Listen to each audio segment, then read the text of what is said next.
Have you been wondering why a lot of the big streamers have been changing platforms from Twitch to YouTube? Let's talk about that.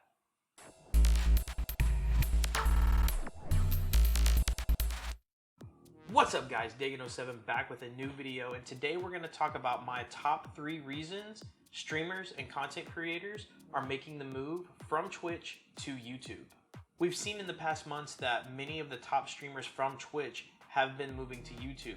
We're talking about streamers like Dr. Lupo, Courage JD, Valkyrae, and Tim the Tapman, just to name a few. And we'll go ahead and get started with reason number 1 because it's the most obvious reason, and that's simply because of money. On Twitch, the only real time you're making money is when you are live.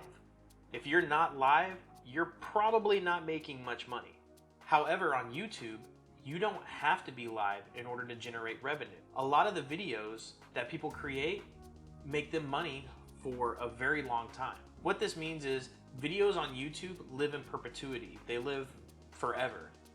And as long as those videos are relevant to what a searcher is looking for and they find value in your video and they click on like an affiliate link in your video description, you can make money off of that video for a very long time. And you also don't have to be a YouTube partner to make money because of those affiliate links. So it's a lower barrier of entry to start making money on your content versus on Twitch, you have to become an affiliate and then you can become a partner, and then there's various ways of generating revenue. Starting out, you're not making any money on Twitch. You don't have a way to make money other than donations. On Twitch, your revenue is mostly based off of how many subscribers that you have. On YouTube, it kind of matters how many subscribers you have, but because you have the opportunity to put affiliate links in your link description, it really doesn't matter. But as far as getting ad revenue, yes, it absolutely matters how many subscribers you have. You have to have at least 1,000 subscribers and 4,000 watch hours to qualify for the YouTube partner program, but that's not the barrier to make money. On Twitch, you have to have at least 50 followers, stream at least 8 hours in a month, stream at least 7 days in a month, and average 3 concurrent viewers within that month period. So speaking of advertisements, YouTube's ad revenue sharing is actually much better than Twitch. But let's go ahead and start with Twitch. We'll ease into the better portion of this piece here. According to a recent Bloomberg article, Twitch gives you on average $3.50 to $5 per 1,000 impressions of an ad. What this means is that those 1,000 impressions of the ad, you might make that $3.50 to $5. Twitch might be making $50 off of those and giving you your portion out of that. So let's look at the high end here. You make $5, Twitch gets $50 from the advertiser and they pay you $5. So Twitch is pocketing $45 off of that transaction. Not too shabby. YouTube does things a little bit differently. YouTube gives you a percentage of the ad share revenue. So using that same principle, that $50 for the 1,000 impressions that YouTube would get from the advertiser, YouTube is going to give you 55% of that, which comes out to about $27.50 from that same $50. So for those same 1,000 impressions that YouTube got the $50 from, you're now making over 5 times more the revenue than you would be on Twitch. Scale that up. If YouTube makes $5,000, or if the advertiser pays $5,000 for those same 1,000 impressions, you've now just made $2,750 off of those 1,000 impressions. That is insane. While if you were on Twitch, you'd only be making that $5.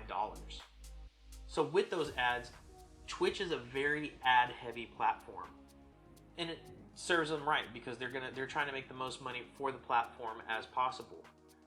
But this kills creators in the meantime. Affiliates and partners, they generally have, ads turned on their account so that they can monetize those ads and make a little bit of money off of that.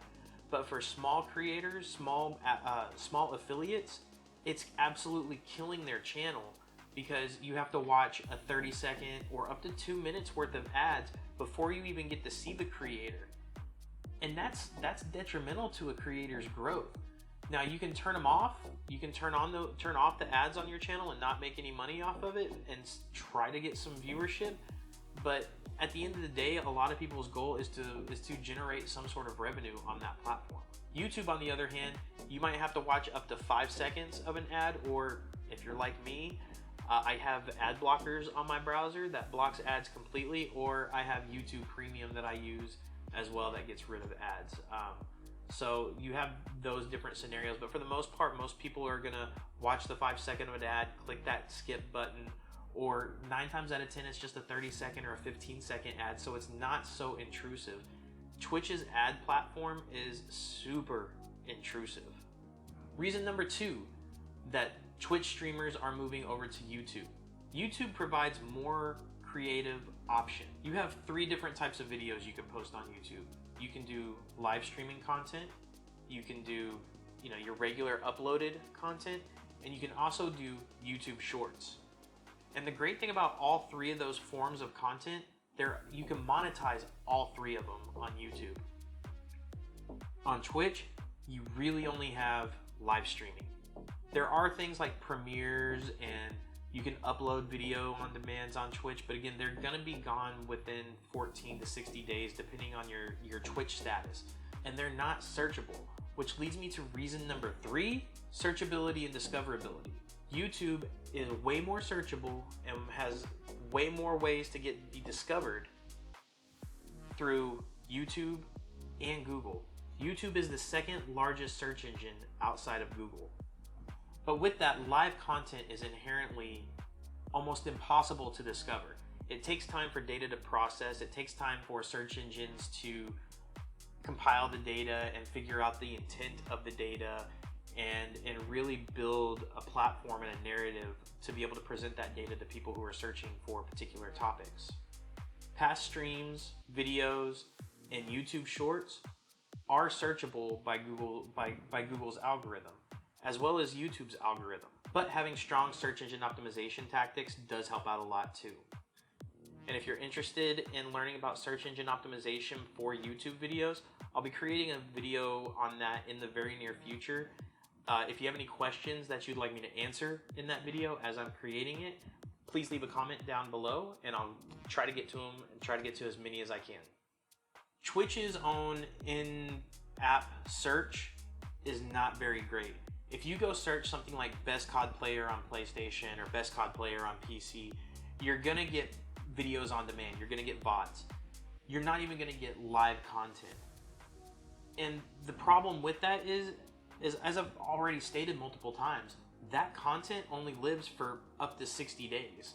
So there's no guarantee you're gonna get that content in front of the right person, you're gonna get that subscription off of it, you're gonna get that follower. There's no way that you're gonna be able to get that. And when people are looking for something to watch, they're generally going through the browse section and they're going to a particular game that they wanna watch. And generally the filtering on there is pretty hot garbage. I have mine filtered by viewers highest to lowest. That's how it originally was when I first started Twitch. Now they have kind of a recommended for you, but there's no clear algorithm on how those recommendations are. From what I've seen, it's based on other viewers from followers other followers from streams that you watch. It's kind of like an aggregate of, oh, they follow this stream, or they follow this streamer, or they follow that channel, and it's generally maybe not accurate. Maybe those guys that like here's a couple Twitch streamers like Amaranth or what have you, the ASMR type of people. They're gonna suggest more ASMR type of people, even though you might be there for that individual person. You're not there for that type of real content, which is what a lot of people are, on her channel are. They're more there for her and not her type of content. It doesn't matter what she streams, they're gonna watch her. Same thing with Pokimane. They don't care what exactly she streams, they're gonna watch her.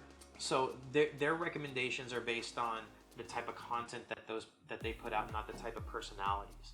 Versus YouTube, it's about the same type of content, but it's about the topic that you're looking for, right? So if I'm looking for best PUBG player, on PC. I'm gonna get a list of best PUBG player videos, but it's gonna be a curated list. And yes, it's not gonna be live content, because like I said, you can't really index live content because there's data that's got to process, and it doesn't actually really start processing until the stream is actually over. But you get more relevant search results from YouTube or from Google within that, so it's a way better experience. And those are my top 3 reasons why streamers are moving from Twitch to YouTube. If you found the video informative or you liked the video, please be sure to hit that like and subscribe button down below. It really helps out the channel a lot. If you like any of the lights, or you can see what equipment that I'm using, all those links are down in the description below. They are affiliate links. Anytime you click on them, it does help the channel out a lot. And be sure to check me out on all my social channels. I stream on Twitch, YouTube, Facebook, and DLive. All those links are down in the description below. And guys, thank you so much, and I hope you enjoyed the video, and I'll see you guys in the next one.